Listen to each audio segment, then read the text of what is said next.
Tehran ত্যাগ করার জন্য ইরানের নাগরিকদের প্রতি সতর্ক বার্তা জানিয়েছেন মার্কিন প্রেসিডেন্ট ডোনাল্ড ট্রাম্প।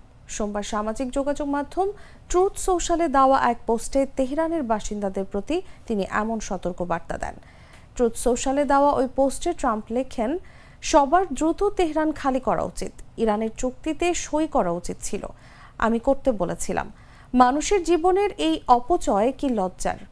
ট্রাম্প ওই পোস্টে আরও লেখেন, সোজাসুজি বলতে গেলে ইরান পারমাণবিক অস্ত্র অর্জন করতে পারবে না। আমি এই কথা বারবার বলেছি।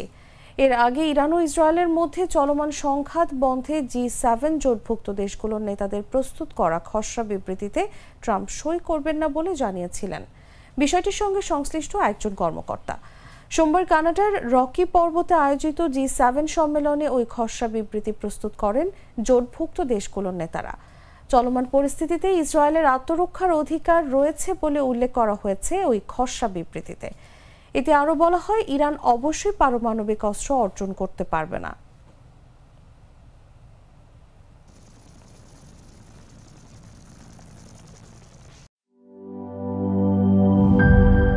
এই ঈদে জামা জুতো অ্যাক্সেসরিজের ডিসকাউন্ট।